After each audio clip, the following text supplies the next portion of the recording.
Hello everyone. Today we want to continue our lesson. We want to talk about the solutions. Actually, in this lesson, we want to describe the common characteristics of solutions, and we want to identify the solute and the solvent in a solution. We mentioned in the previous lesson, a solution is a mixture, and it's actually a homogeneous mixture. We mentioned that it's a homogeneous mixture in which two or more substances are so completely blended and evenly distributed that you can't identify the different parts. Solution, it comes in three forms. You can find a solution as a solid solution. You can find solid solution. Also, you can find liquid solutions, and you can find gas solution.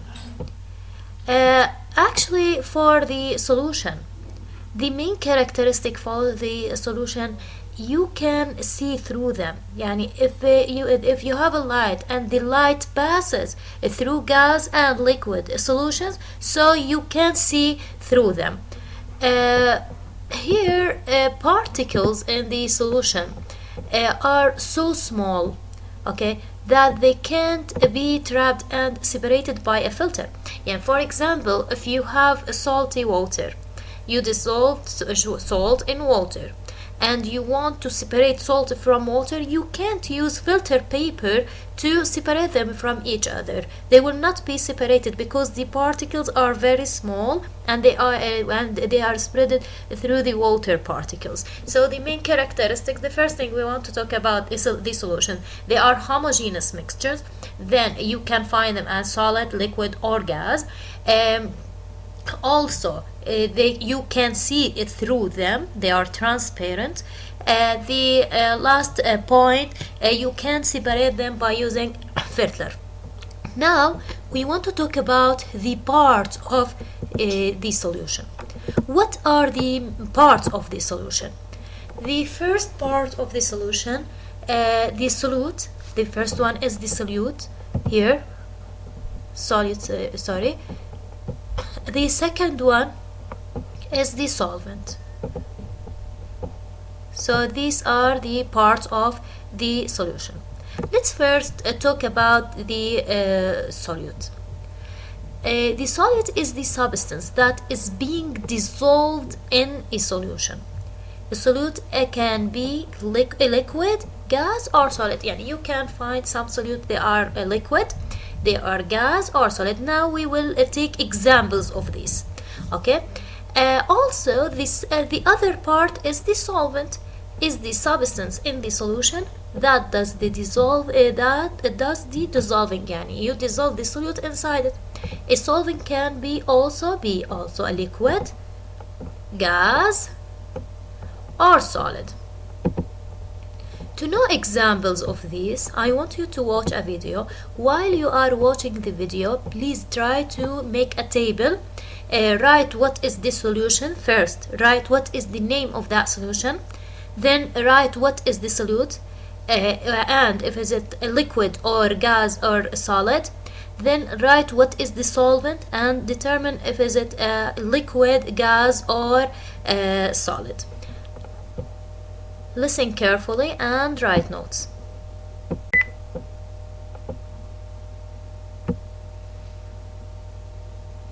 Did you know that when you drink a glass of iced tea with lemon, you are drinking a solution? A solution is a mixture of two or more substances that are homogeneous or evenly spread throughout the solution. In fact, all solutions are homogeneous mixtures. Click each image to learn more about solutions. When you mix two substances together to form a solution, the particles of one substance spread evenly among the particles of the other. An example is rubbing alcohol, often used for preventing infections. In a solution of rubbing alcohol, water molecules spread evenly or homogeneously among isopropyl alcohol molecules. In a solution, the less plentiful substance is the solute, while the more plentiful is the solvent. Just think of it this way. You dissolve a solute into a solvent. If you were to add acetic acid, the solute, to a larger amount of water, the solvent, you would have a solution of vinegar. It's the acidic acid that gives vinegar its sour taste. Listen to the fizz when you open a bottle of soda. You're hearing carbon dioxide gas escaping from the liquid. Carbon dioxide, the solute, is dissolved in water, the solvent, to make a solution of carbonated water. Not all of the carbon dioxide escapes when you open the bottle. Some remains in solution, so the soda stays bubbly. This musical instrument is made from a solution called brass. Brass is formed mainly from copper and zinc. The amount of copper is around 66%, making copper the solvent.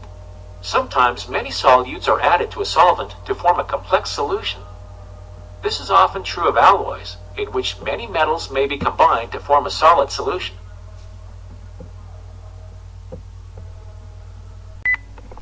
Okay, after you finish from doing your table, go to your book page 269. You will find the question 7. You have also the same, it's like a table. You have to solve it, it's a homework. Before I finish this lesson, I want to explain that for the solid solutions, like bronze, bronze is a solid solution in which tin is the solute and the copper is the solvent. Solid solutions are not formed as solid. Instead, the solvent metal is heated until it melts and becomes a liquid. Then the solute is added and the substances are thoroughly mixed together.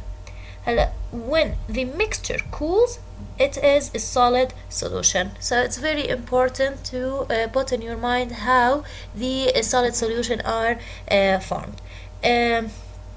Also, I want you to solve this question. You have here a question.